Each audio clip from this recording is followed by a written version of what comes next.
झारखंड लोकतांत्रिक क्रांतिकारी मोर्चा यानी जेलकेम पार्टी की तरफ से यह ऐलान हो चुकी है दोस्तों कि झारखंड के अंदर में घाटशिला में जो उपचुनाव होनी है वहां पर कैंडिडेट कौन होगा। जी हाँ दोस्तों, और उसकी खबर मैं आप लोगों तक पहुंचाया था। वो खबर आप लोगों तक शायद पहुंची होगी और वो बात आप लोग जानते होंगे कि 2024 में इससे पूर्व जो कैंडिडेट वहां पर था यानी कि रामदास मुर्मू, वही इस बार चिन्हित किए गए हैं, वही इस बार चुनाव लड़ेंगे। और इसकी घोषणा खुद जो है वो केंद्रीय अध्यक्ष टाइगर जयराम कुमार महतो ही करते नजर आए हैं।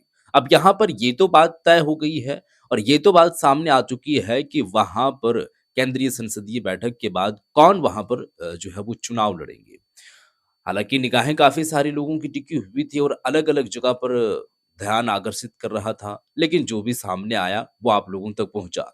इस बात को लेकर के दोस्तों रामदास मुर्मू का बड़ा बयान सामने आ रहा है कि 8,000 जो वोट हम लेकर के आए हैं वो 8 से 80 कैसे करना है, उसके लिए चाहे पार्टी जो कुछ भी करे करने के लिए तैयार है। और 21 तारीख को तहलका मचने वाली है। ज्यादा हम टाइम नहीं लेंगे, आप लोगों के सामने उन्हीं की जुबानी सारा कुछ मैं आप लोगों के सामने सुनाने वाला हूँ। वीडियो पर आप आए हैं तो आखिर तक देखिएगा और ये वीडियो को आप पहले देखें। जो कुछ भी वो बातें बताते नज़र आ रहे हैं, एक से एक जो है वो बात बोलते नज़र आ रहे हैं और आगे उन लोगों का प्लानिंग क्या है, वो भी आप समझ लीजिए और वीडियो पहले आप देखिए दोस्तों। क्या कहना चाहिएगा? पिछले बार भी 2024 के विधानसभा में जेएलकेएम पार्टी ने आप पे भरोसा जताया था और फिर से आपको उपचुनाव में इस बार फिर से एक बार मौका मिला। सही है। जी, जी। पिछली बार हम लोग का जो भी वोट आया था वो हमारा स्टार्टिंग था, शुरुआती था। हुँ।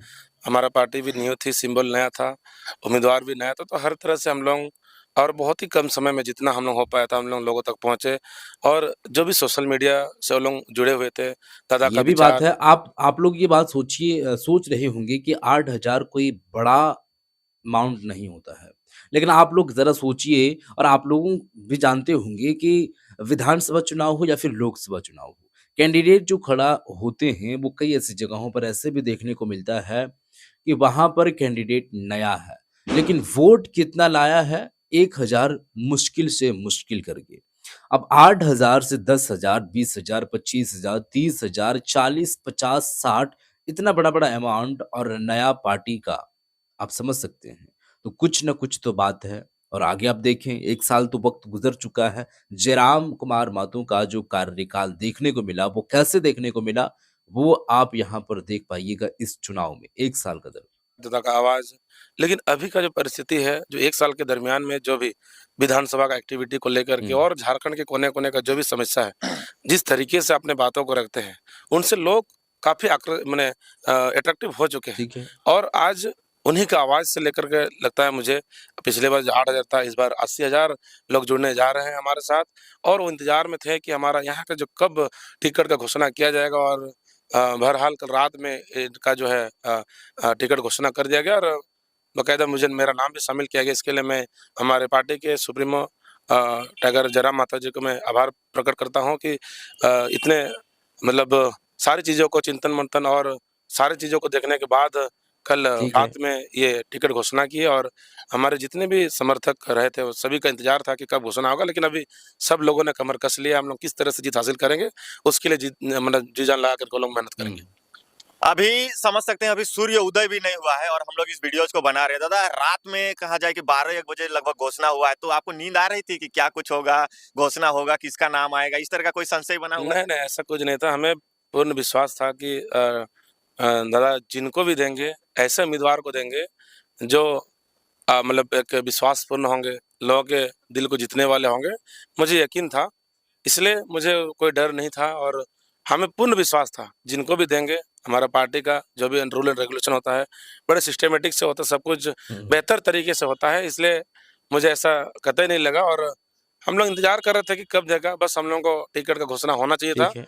और जो कि बीती रात ये चीज़ को पूरा कर दिया टाइगर, इसके लिए हम लोग बहुत खुश हैं और पूरे घाटशिला विधानसभा के जितने भी जेल के में कार्यकर्ता हैं, वो काफ़ी खुश हैं। वो लोग सोच रहे थे कि हम लोग कहाँ देंगे, कहाँ देंगे? लेकिन टाइगर ने उस दिन पिछले जो 13 तारीख को जो मीटिंग हुई हुँ। थी, उस मीटिंग में इन्होंने पूरा स्पष्ट कर दिया था कि हम कैंडिडेट उतारेंगे और आप लोगों को पूर्ण रूप से यहाँ पर सब तन मन धन के साथ जो लगाना होगा।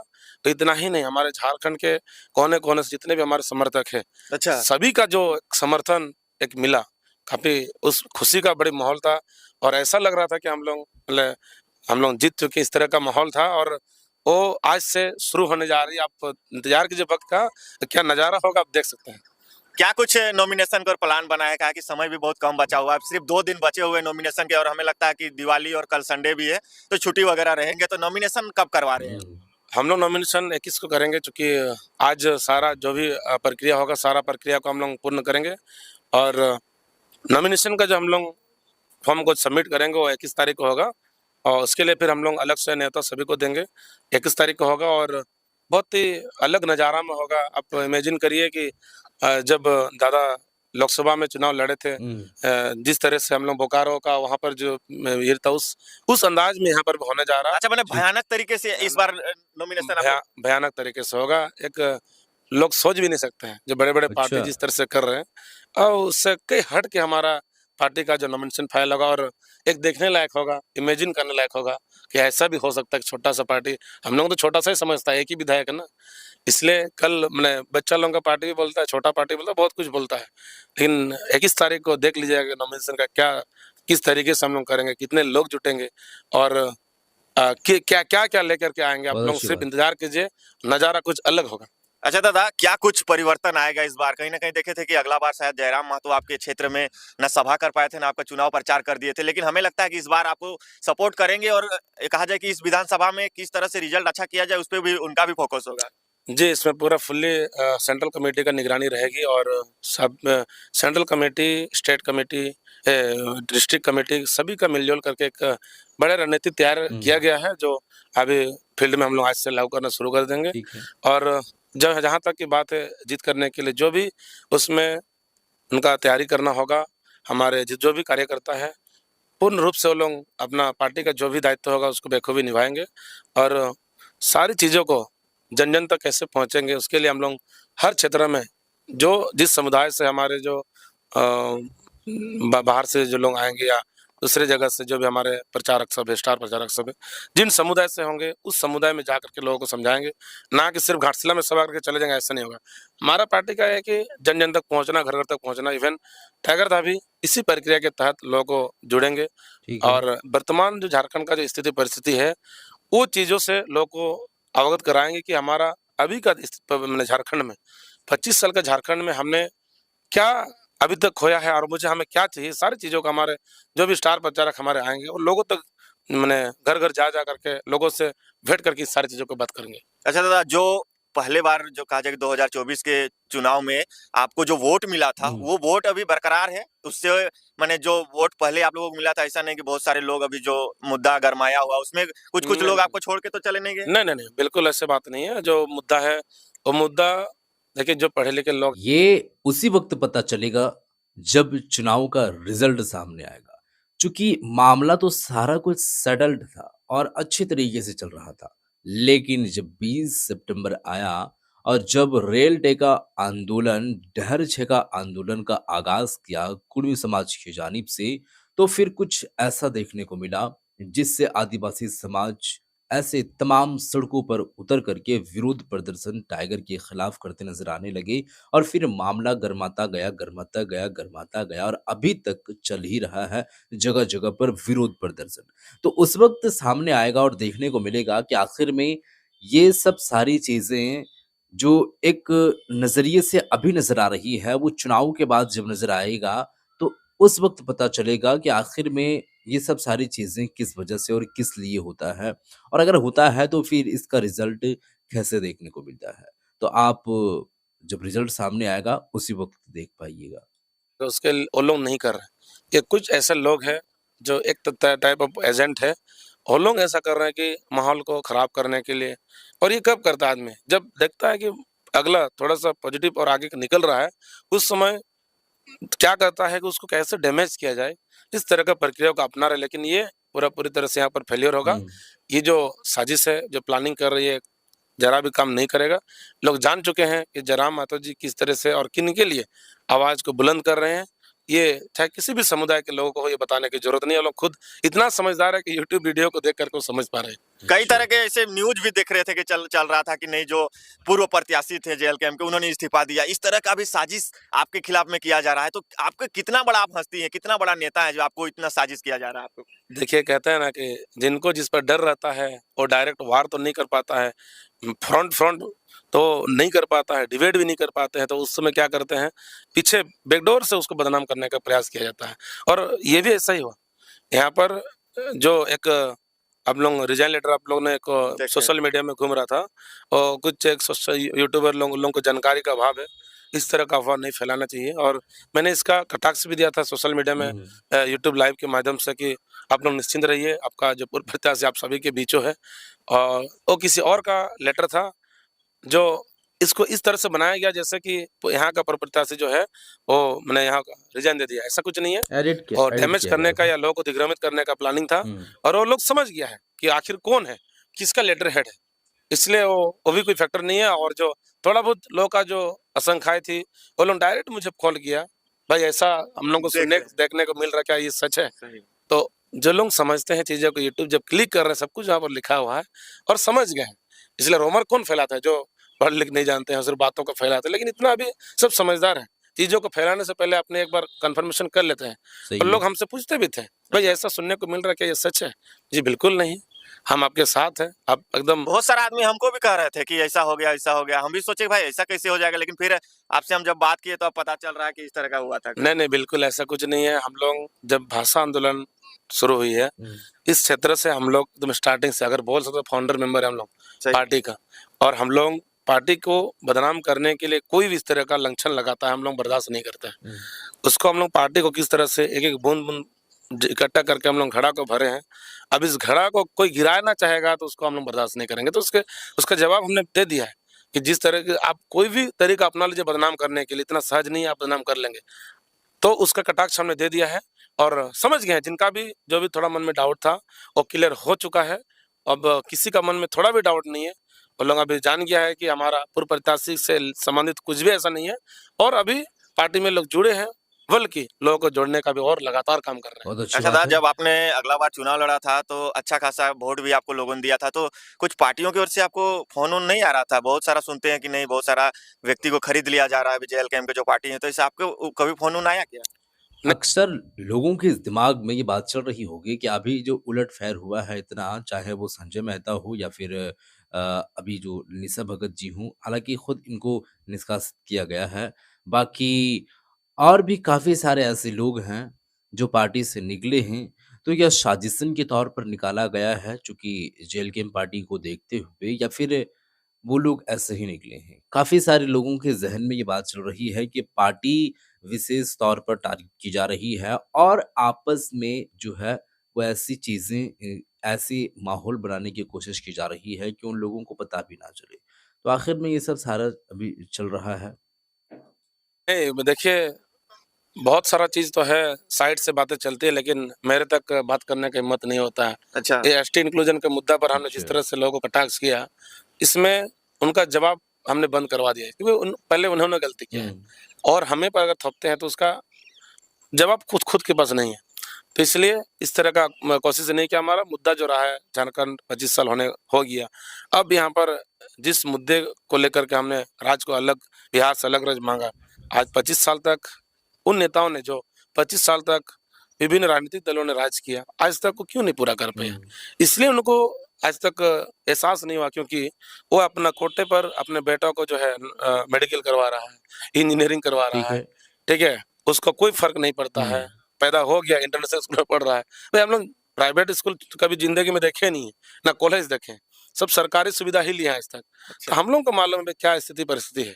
तो इसलिए वो सभी चीज़ों को हम लोग जनता को समझाते हैं, भाई एक्चुअली में राज्य में क्या होना चाहिए।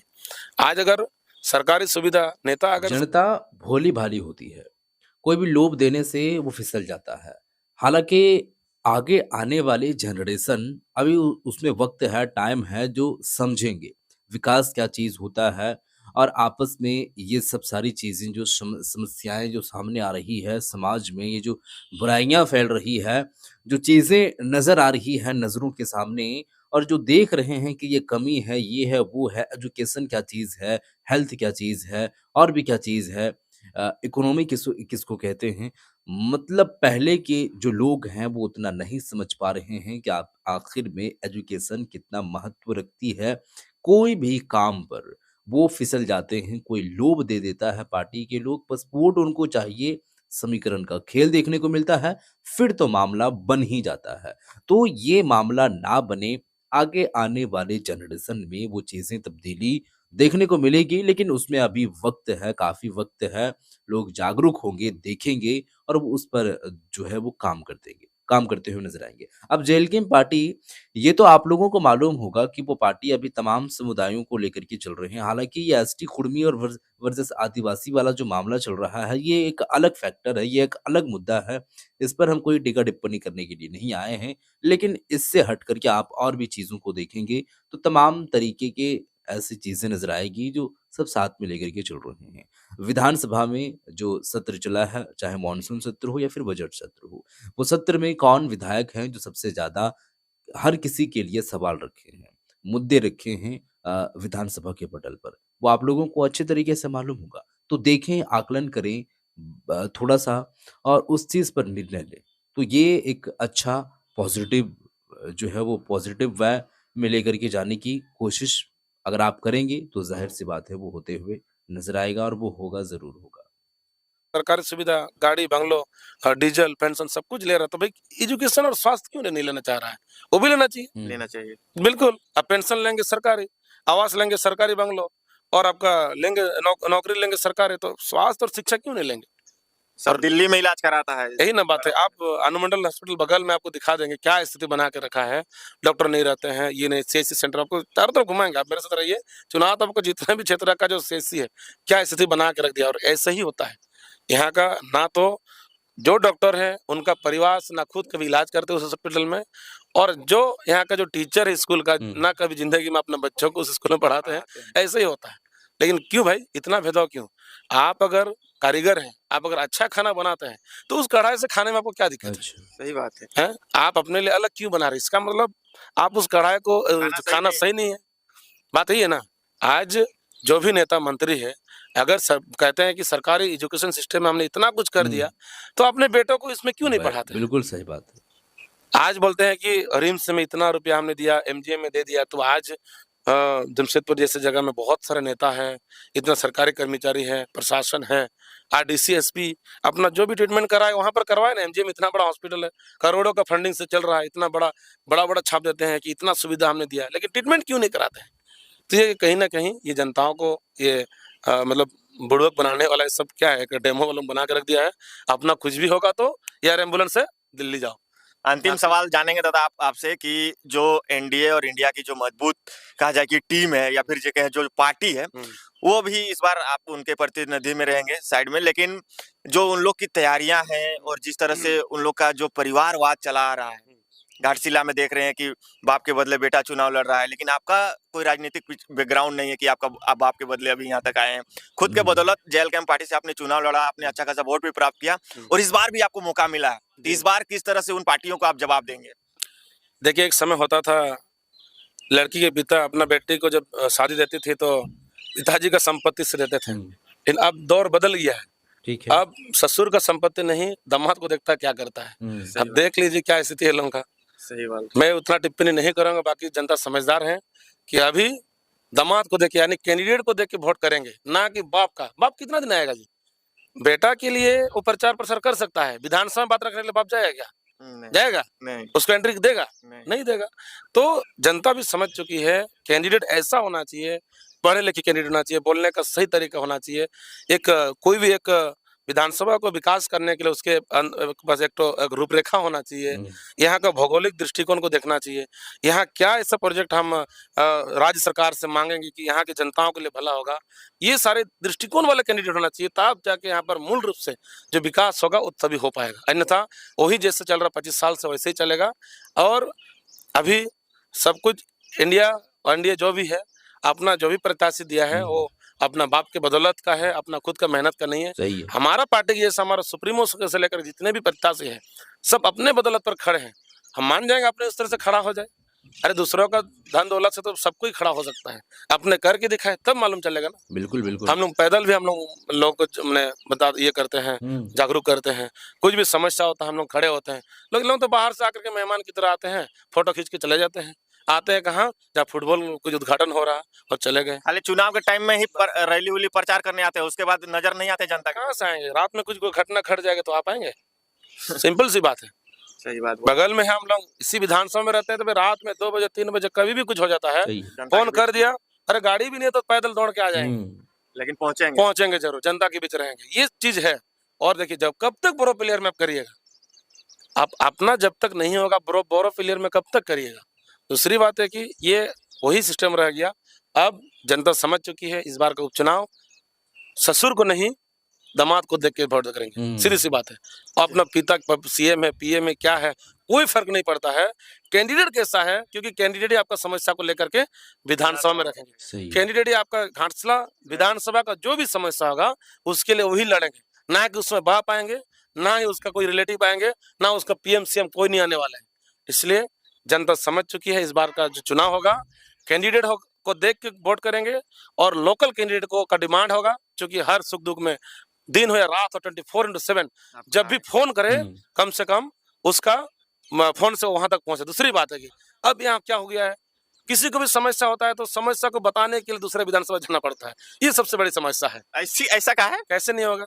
अब है यहाँ पर, मान लीजिए हमारे यहाँ पर दिवंगत जो रामदास सोरेन जी थे, हुँ, पूर्व हमारे जो विधायक थे, मंत्री भी रहे थे। अब मान लीजिए कोई झाटे झरना का आदमी है, कुछ भी समस्या होगा, अब समस्या घाटशिला में अगर विधायक जी मिलेंगे तो बात ना करेंगे, अब जाएंगे कहाँ? घोड़ाबंधा। अच्छा, वहाँ उनका घर है। वहाँ उनका घर रहते हैं घोड़ाबंधा में, टाटा टेलीकॉम है। टाटा तो अब बताइए झाटी झरना, यहाँ से झाटी झरना कम से कम आपका 28-30 किलोमीटर है, और यहाँ से टाटा आपका 36-40 किलोमीटर है। वहां से आदमी कैसे जाएगा जी? में फिर आपको 80-90 किलोमीटर का सफर फिर तय है। आपको अपना समस्या बताने के लिए भी गाड़ी भाड़ा करके वहां तक जाना पड़ेगा। बात समझ रहे हैं? इसलिए जनता अब वो नहीं चाहते हैं, वोट देते हैं इसलिए कि अपने समस्या जो भी होगा जनता के बीच में समाधान बैठ के करना चाहिए। जनता के बीच में करना चाहिए, ना कि अपने समस्या के लिए भी हम गाड़ी भाड़ा करके उनका घर जाए समस्या समाधान कराने के लिए। सही है। इसलिए इस बार का चुनाव यूनिक तरीके से होगा। जब 25 साल में लोगों ने जो गलती किया वो अभी नहीं समझ रहा है। और टैगार जयराम मातो जी इतना लोगों को जगा चुके हैं कि हम लोगों ने क्या क्या गलती किया, इसलिए हमारा 25 साल में भी पता हमें चला। अपना अधिकार नहीं मिला। और यहीं से शुरू होता है, जिस दिन अपना अधिकार लेने सीख जाएंगे, कहाँ पर? विधानसभा स्तर से, तो राज्य स्तरीय में बदलने में समय नहीं लगेगा। और ये इस बार होने जा रहा, देख लीजिएगा, कुछ यूनिक टाइप से चुनाव होगा और यूनिक मुद्दा को लेकर के होगा। और बहुत ही बेहतर तरीके से लोग समझ भी नहीं चुके थे कि इस तरह का भी लोग आएंगे, हो सकता है ऐसा भी होगा। ये हमारा झारखंड के लिए बहुत ही बड़ा एक कहता है ना डेमो और नमूना। विधायक जयराम मातो जी जिस तरीके से स्कूल हॉस्पिटल और गांव जा जाकर पिछले दिन जो अपना 100 बच्चों का जो फीस भरा, ये ओलंपियाड का, ये बहुत बड़ा ऐतिहासिक है। और हम लोग भी चाहते हैं कि, मैं भी खुद टीचिंग बैकग्राउंड से आता हूँ, तो हम हमेशा ऐसे चीज़ों को पसंद करते हैं कि क्योंकि शिक्षा एक समाज का रीढ़ की हड्डी होता है। आप जैसे उसको पालेंगे वैसे बड़ा होगा और वैसे ही आपका विकास होगा। बस शायद मुझे ऐसा लगता है कि पूरे 81 में विधायक में से जिस तरीके से हमारा सुप्रीमो काम करे, वो अलग अंदाज में काम कर रहे हैं और नीचे ग्राउंड स्तर से मजबूती करने के लिए। अभी तो 81 पे एक भारी लोग बिल्कुल, आप देख लीजिए, सबका उठा के देख लीजिए, जितना आज तक विधानसभा अपने समस्या को रखे हैं, शायद ही दोनों पार्टी को मिल करके उतना नहीं रखा होगा जितना इन्होंने 1-1 मिनट में उन्होंने रखा। सही बोले, बोलने भी नहीं बोलने भी तो यही होता है बोलने का शैली। अगर आप ए करते ई आई करके करते रहेंगे तो इसी पर होता है। बहुत सारे विधायक जाके सोते हैं, ई आई करके अपना समय को पार कर देते हैं। लेकिन टाइगर जी जो मुद्दा भी समय रखना मिल है, रहा मुद्दा होगा रखेंगे उसी तभी में तो पूरा पता चलेगा। झारखंड हमारा विधानसभा से हमने कहा था कि यूसीएल का बहुत बड़ा गंभीर समस्या है। इन बातों को भी रखे थे। हुँ, आपका जादूगढ़ का मेरा विधानसभा का है, हाँ। क्योंकि घाटशिला विधानसभा ऐसा है कि पूरा उत्तर दक्षिण पूरा पश्चिम में यूरेनियम मतलब खनिज संपदा से भरा है। हुँ, अब किधर भी चले जाइए आपको हम घुमाएंगे। अब पूरब में है आपका पन्ना जो ग्रीन वाला होता है, बालू, व्हाइट स्टोन, बहुत सारी चीजें। पश्चिम में चले जाइए यूरेनियम, उत्तर में चले जाइए आपका मैंगनीज का पूरा स्टोन है पर झाटे झरना में। चले जाइए दक्षिण में आपका कॉपर से भरा पड़ा अभ्रक कॉपर। हुँ, तो यहाँ पर खनिज संपदा का भरपूर यहाँ पर है, लेकिन यहाँ पर चलाने आना चाहिए। 25 साल में एचसीएल को भी खा दिया। सेंट्रल गवर्नमेंट और स्टेट गवर्नमेंट दोनों की नीति से आज एचसीएल का कुछ खदानें हमें सुनने में आया कि बंद है अभी, वो सब भी आप लोग बिल्कुल चालू कराने का प्रयास। ये बंद क्यों हो रहा भाई? सोचने वाली बात है। प्रोडक्शन मिल रही है इतने मात्रा में नीचे में और है, बंद क्यों हो रहा? बंद कब होता है? सरकार को भी फायदा हो रहा है उसमें। अब वही होगा, टेंडर वेंडर करके प्राइवेटाइजेशन करके चला रहे हैं, तो साइड से चल रहा तो कितना दिन चलेगा। सही बात। अगर सिस्टमेटिक तरीके से चलेगा तो लोगों को रोजगार भी मिलेगा और सरकार को भी रॉयल्टी मिलेगी। फायदा। लेकिन अगर आप सिस्टमेटिक तरीके से नहीं चलाएंगे तो जाहिर सी बात होना ही है। मैं जेलकेम को एक बार आप सौंपा दीजिए, एचसीएल को कैसे चलाना है, माइंस को कैसे चलाना है, वो हम लोग चला के दिखा देंगे। बस एक बार मौका मिल जाए, उसके बाद मालूम चलेगा क्या है। चलिए, तो देख सकते हैं तमाम चीजें थी जो कि अभी हम लोग बात कर रहे थे और जानने का प्रयास कर रहे थे कि क्या कुछ चुनाव की रणनीतियां होंगी, और बहुत ही भयानक टाइप से इस बार का कहा जाए कि घाटशिला का जो उपचुनाव होने जा रहा है, इसमें बहुत ही नया नया चीज आपको देखने को मिलेगा। जेएलकेएम के सुप्रीमो भी यहाँ पे आएंगे और जनसभाएं करेंगे, क्या माहौल होगा, तमाम चीजें हम इस चैनल के माध्यम से दिखाएंगे। और दादा से हम लोग तमाम चीजें जानने का प्रयास कर रहे थे, क्योंकि इनको अगले बार जब 2024 के विधानसभा में जब इनको प्रत्याशी बनाया गया था तो अच्छा खासा इनको वोट भी मिला था। उस टाइम ना ही जयराम महतो को इनको समर्थन मिला था और ना ही किसी लोगों ने इनको सपोर्ट किया था। उसके बावजूद भी 8000 लोगों ने इनको वोट दिया था। तो सही इस है। बार समझिए इनका जेलकेम कहना के है नाम पर। कि 8 को अब 80 कैसे करना है, इसका पूरा प्री प्लानिंग बना लिए है। तो चलिए आप लोग कमेंट कीजिए, और आज ही इनका नाम भी आया हुआ है, 21 को नॉमिनेशन कराया जाएगा जेएलकेएम पार्टी का। जयराम महतो भी आएंगे नॉमिनेशन में? बिल्कुल आएंगे। आएंगे। जयराम महतो इस नहीं बल्कि हमारे जितने भी स्टार प्रचारक है, देवेंद्र दा है, मोतीदा है, ठीक है, इधर दमयंती दीदी है, बेबी पूजा, सब आएंगे, टोटल आएंगे। यहाँ पर 8 को 80 आग लगा दीजिएगा जी। आग लगा 8 को 80 कैसे तब्दील करेंगे, उसके लिए जो कुछ भी करना पड़ा हम लोग सारा फॉर्मूला तय कर लिए। एक व्यक्ति आप थे तो आप अकेले उतना कर लिए, तो जब 50 व्यक्ति आएंगे तो हमें लगता है कि आप लोग कन्वर्ट भी कर लेंगे, कहा कि जेएलकेएम में तो सब चीज बस मुमकिन है। हमारा कोई दिग्भ्रमित वाला मुद्दा नहीं है, हमारा जमीन से जुड़ा मुद्दा पर हम लोग बात करते हैं। और जो हमने गलती किया 25 साल में, उस गलती को जनता के बीच रख करके हमें वोट मांग करना, और कुछ नहीं है। आपका बेटा आपका देख सकते हैं क्या है, यहाँ के स्थानीय है, क्या कर रहे हैं, क्या नहीं किए हैं आज तक, जो कुछ भी किया है। और हमारा सुप्रीमो क्या करे विधानसभा में, वो डेमो वो दिखा चुके हैं विधानसभा में। जेएलकेएम के जो भी विधायक बनते हैं वो क्या होता है, हमारा कंडीशन आप जानते हैं, प्रत्याशी ऐसे नहीं देता है। मैं एमएससी किया हूँ फिजिक्स में, बीएड किया हूँ, अब फिर एलएलबी का ही करो। पार्टी ही है। बिल्कुल, तो ये आप समझ ही सकते हैं हमारा सिलेक्शन कहाँ से होता है। उम्मीदवार का भी जब घोषणा होता है, नोट से नहीं, पैरवी से नहीं, या इंटरव्यू से सिलेक्शन होता है। जिला अध्यक्ष का सिलेक्शन होता है इंटरव्यू बोर्ड से। तो एक एक चीज को जो है एक सिस्टमेटिक तरीके से होता है, इसलिए हमारा पार्टी में जो ऐसे जो लोग होते हैं वो फिट नहीं बैठेंगे, क्योंकि सबसे पहला वो इंटरव्यू का स्टेज से पार होना पड़ेगा, तब जाके उनको आगे का जो भी होगा मिलेगा। ना पैरवी से, ना नोट से, या टिकट कोई खरीदने का कोई गुंजाइश।